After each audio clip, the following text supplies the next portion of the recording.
হরে কৃষ্ণ। কেমন আছেন সবাই? আশা করি সবাই ভালো আছেন, ভালো থাকুন, সুস্থ থাকুন। আজকে আমাদের এই বিশ্বজগৎ কোন রহস্য মোড়া এবং আমাদের শরীর কোন রহস্য মোড়া, আমরা তা আজকে এই অষ্টাবক্র গীতা থেকে জেনে নেব। এখানকার ব্যাখ্যাটা কি আছে? অষ্টাবক্র গীতা ব্যাখ্যা 6:5-36। খুবই রহস্য মোড়া এই জগৎ আর আমাদের এই শরীর। চলুন আমরা জেনে নিই অষ্টাবক্র গীতার ব্যাখ্যা। অষ্টাবক্র মুনি বললেন, হে মহারাজ, বিষয়ান বিস্ত্যাজ্য বিষয়ান্তি বিশেষ বদয়ন্তি ইতি বিষয়। তো মহারাজ, যে কুকুর প্রত্যহ যে জায়গায় খাবার পায়, সেই কুকুর প্রত্যহ একই সময় ঘড়ি না দেখে ঠিক ওই সময়তেই ওই খাবারের জায়গায় পৌঁছে যান। আর এটাই হলো বিষয়ান্তে জনা এভি, এটাই বিষয়। সমস্ত লোক যে যার নিজের মতন করে এত বিষয়ের সঙ্গে যুক্ত হয়ে গেছেন যে তার কেবল ওটাই চাই, ওটাকেই বিষয়ের বন্ধন বলা হয়েছে। বিশ্ববদ আন্তি, তাহলে কি হলো? এই পরিণামে তার এই বিশ্ব প্রাপ্ত হয়ে থাকে। অর্থাৎ যেমন বিষ খাওয়ার সময় মিঠা হয়ে থাকে বা খুবই স্বাদ হয়ে থাকুক, কিন্তু শেষে তা মৃত্যুর হেতু হয়ে থাকে, ঠিক এইভাবে এই বিষয়ের প্রতি যার খুবই প্রীতি বা ভালোবাসা আছে, এই সবই শেষে বিষের মতন হয়ে যায়। আর এই জন্য ত্যাগ কিসের হবে? ত্যাগ কি? এই বিশ্ব সংসারে এমন কোন বস্তু বা ব্যক্তি নাই যিনি কারো কাছে পরাধীনতা হয়ে থাকে? সবাই কারো না কারো কাছে পরাধীন হয়ে আছে। আর রেশন, নিত্য বাজার, এর কথা আলাদা। এর জন্য বিষয় প্রথমে মিষ্টি লাগে, আর তা পরে বিষের সমান নাশকারী করার মতন হয়ে ওঠে। যা যা এই সংসারের বিষয় এবং এই বিষয় থেকেই একেই ত্যাগ করা উচিত।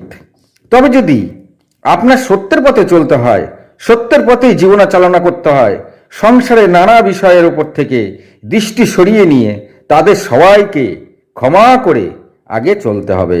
সমস্ত সংসারকে ক্ষমা করে দাও। আর যদি আপনি ব্যবহারে ব্রহ্মবৎ আসীন যদি না হন, তবে আগে আগে চলতে পারবেন না। আর দ্বিতীয় কথা হলো আর্য মানে সরলতা। তো জীবন সরল হতে হবে, একদম আয়নার মতন, অর্থাৎ সচু, তবে ব্রহ্ম নির্মল হয়। এটা যত নিহিতি হয়ে থাক, যত মঠেশ্বরী হয়ে থাক, যত মণ্ডলেশ্বরী হয়ে থাক, এই সমস্ত মায়া বিশিষ্ট ব্রহ্মই হয়ে থাকেন। ঈশ্বরত্ব সবাই মায়া বিশিষ্ট হয়ে থাকে। তবে সন্ন্যাসী হয় অদ্ভুত হয়, যা আসলে হয় আলাদা হয়, একদম আলাদা। যেমন চন্দনের নাম সন্ন্যাসী, কোনো কাপড়ের নাম সন্ন্যাসী এমন নয়। তবে কোন সে সুন্দরী, কোন সে ঐশ্বর্য, যার নাম সন্ন্যাসী? তবে যদি ওটাও না হয়, তবে সন্ন্যাসী মানে যে কোনো প্রকারে নিজের ভেতরে মায়া, আর এই মায়াকে স্বীকৃতি দেয় না। মায়া মানে ছল, কপট, জাদু, এই সবের একটা খেলা। যদি আপনি আপনার ব্যবহারে মায়াকে আশ্রয় না দেন, তবে মায়ারহিত ব্রহ্মের সঙ্গে তখন আপনি এক হয়ে যাবেন। কারণ ব্রহ্ম তো এসব থেকে রহিত হয়ে থাকে। ব্রহ্মের মধ্যে এসব কিছুই চলে না। ব্রহ্মকে পেতে গেলে ব্রহ্মর মতন হতে হবে। যেমন একজন শ্রীমতী ছিলেন, সে তার স্বামীকে খুবই প্রেম করতেন। যখন সে তার সঙ্গে দেখা করতে যেতেন, তখন নিজের শরীরের একটি লোহার কবচ পরে আর তার মধ্যে তালা লাগিয়ে আর তার চাবি সিন্ধুকে বন্ধ করে দেন। তারপর তিনি তার স্বামীর সঙ্গে মিলিত হতে যেতেন। তো এমন নয় তো যদি আপনি আবরণ রহিত ব্রহ্মের সঙ্গে মিলিত হতে চান, তবে আপনি নিজেকে আচ্ছাদন দ্বারা আবৃত করে কেমন করে মিলিত হবেন? হরেই কৃষ্ণ। খুব মন দিয়ে শুনবেন সনাতনী ভাই বোনেরা, এই জ্ঞান অতি উচ্চমানের। চলুন আমরা ভালো করে এই ব্যাপারটা জেনে বুঝে নিই। তো ব্রহ্ম হলো আবরণ রহিত, মানে ব্রহ্মের কোনো আবরণ থাকে না। আর তার সঙ্গে মিলিত হতে গেলে নিজেকে আবরণ রহিত করতে হবে। উদাহরণ হিসেবে নিজেকে নিজে সম্পূর্ণ নগ্ন করে নিতে হবে। যেমন পরম আত্মা নিরাবরণ হয়ে থাকে, ঠিক তেমনি আত্মাও নিরাবরণ হয়ে থাকে। আর নিরাবরণ, এই দুই এক হয়ে মিলেমিশে এক হয়ে যায়। আর যদি জীবনে মায়াকে ধরে রাখতে চাও, তবে ব্রহ্ম কিন্তু তার মায়া কখনোই ছাড়বে না। হরে কৃষ্ণ। তো মহারাজ, জীবন সরল করতে হবে, বা জীবনকে সরল করিয়ে নিতে হবে, বা সেরকম হতে হবে। কোনো প্রকার ছলচাতুরি, ধোঁকাবাজি করা যাবে না। দয়া, দয়া মানে যেমন নিজের ভালো চান, ঠিক তেমনি সবার মধ্যে নিজেকে দেখে সবার ভালো চাইতে হবে, সবার ভালো চাইতে হবে। কারণ যে শত্রু তারও ভালো চাইতে হবে, যে মন্দ তারও ভালো চাইতে হবে, যে ভালো তারও ভালো চাইতে হবে। নিরুপাধিক হিত আর আত্মতুষ্টি, আত্মসন্তোষ, আত্মানন্দ, এর মতন আনন্দ অনুভূতি আর সদা সর্বদা সত্য চিন্তন, সত্য ভাষা, সত্য কথা, সত্য আচরণ করতে হবে, বা সেইভাবে চলতে হবে। মনে সন্তুষ্টির যেগুলি প্রকার রয়েছে, নিরুপাধিক হিত আর আত্মতুষ্টি, আত্মসন্তোষ, আত্মানন্দ, এইসব করতে সবার মধ্যে যখন ভালো দেখবে, তাহলে তখন মনের মধ্যে একটা আলাদা সন্তুষ্টি প্রকাশ পাবে, সেটা একা একাই চলে আসবে। যেমন ব্রহ্ম অবাধিত হয়ে থাকে, অর্থাৎ বন্ধন মুক্ত, কখন সে মিথ্যা হয় না। ঠিক এইভাবে সদা সর্বদা সত্যের মধ্যে নিজেকে স্থির করে রাখতে হবে। আমার প্রিয়, হে প্রিয়, এই সদ্গুণকে ধারণ করো, তখন বেদান্তের পথে চলা শুরু করতে হবে। হে মহারাজ, প্রথমে রীতি এটাই ছিল যে আমাদের মতো ব্রাহ্মণদের কথা বলার জন্য সবাই কোনো বেদান্ত পাওয়া যেত না। আমরা 10 মাইল 20 মাইল পায়ে হেঁটে হেঁটে কোনো বন অঞ্চলের ভেতর দিয়ে যেতাম। ক্লান্ত হয়ে তাদের কোনো এক গাছের তলায় বসে বিশ্রাম নিয়ে কোনো এক অদ্ভুত কাছে যেতাম।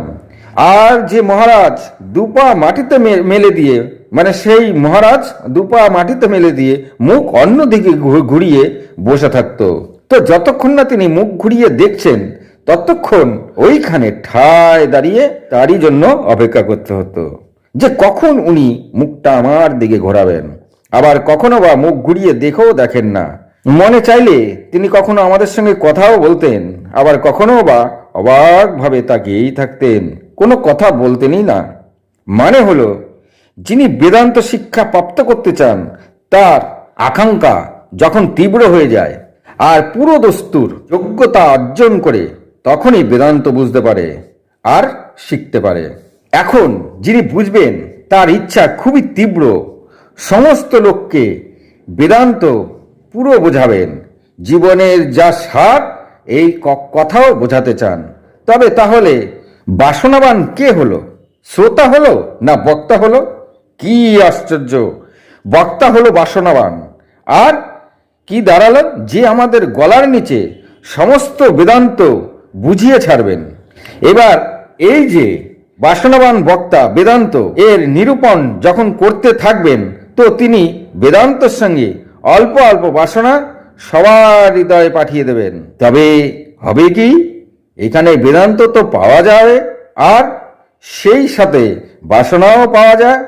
আর এর সঙ্গেই বক্তা যখন বাসনা রহিত হবেন, আর যিনি বুঝবেন, শ্রোতাই সমস্ত বাসনা ছেড়ে দিয়ে কেবল বেদান্ত আর বাসনা নিয়ে যখন ওই জীবন যুদ্ধে মহাপুরুষের সঙ্গে মিলিত হন, তখনই তার বেদান্তের মূল গ্রহণ হয়ে থাকে। হরে কৃষ্ণ। যখন কোনো বক্তা বেদান্ত বোঝান, তার মধ্যে যদি বাসনা থেকেই যায়, তাহলে তার যে শ্রোতারা, তাদের মধ্যেও সেই বাসনা থেকে যায়। তাই সুতরাং বক্তা এমন হতে হবে যে বেদান্তর যে জ্ঞান যিনি দেবেন, তাকে বাসনা রহিত হতে হবে। আর তিনি যখন বাসনা রহিত হবেন, তার যে শ্রোতারা আছে, তখন তার সেই শ্রোতারাও বাসনা রহিত হয়ে থাকেন। যদি বেদান্তর জ্ঞানের মধ্যে বাসনা থেকে যায়, তাহলে সেটা সেই বেদান্তর গ্রহণ করা হলেও তা কিন্তু মুক্ত হয় না। একমাত্র বেদান্তর মূলে যেতে গেলে বক্তাকেও বাসনা রহিত হতে হবে এবং শ্রোতাকেও বাসনা রহিত হতে হবে। হরে কৃষ্ণ, হরে কৃষ্ণ। আমি আমাদের হিন্দু ধর্মের এই যে জ্ঞান দিয়ে যাচ্ছি, এগুলি কেউ ভাববেন না যে আমি জ্ঞান দিচ্ছি। এইগুলি অষ্টাবক্র গীতায় আছে, যা আমি আপনাদেরকে জানাচ্ছি। এটাই আমাদের সনাতন জ্ঞান। এখান থেকে জ্ঞান অর্জন করুন। আমি চাই আমাদের হিন্দু ধর্মের লোকেরাও অল্প কিছু হলেও আমাদের ধর্মের জ্ঞান মনে রাখুক। কারণ কোথাও যখন ধর্মের কথা উঠবে, যেন দু একটা কথা বলতে পারি। যদি একটা কথাও না বলতে পারে, তাহলে তো আমাদের ধর্মের কথা তাহলে কারা বলবে? অনেক জায়গায় আনাচে কানাচে অনেক সময় সমালোচনা উঠে থাকে ধর্মের ব্যাপারে, তখন কথা বলুন, কথা বলবেন, ধর্মের সম্বন্ধে যখন সঠিক কথাটা বলবেন, মানুষকে যুক্তি দিয়ে বোঝাতে পারবেন, মানুষ তখন বুঝবে। যুক্তি দিয়ে না বোঝাতে পারলে পরে কিন্তু বর্তমানে কাউকে ধর্মের কথা বোঝানো খুবই কঠিন। এই পর্যন্তই। ভালো লাগলে লাইক কমেন্ট শেয়ার করুন। ভালো থাকুন, সুস্থ থাকুন, নমস্কার।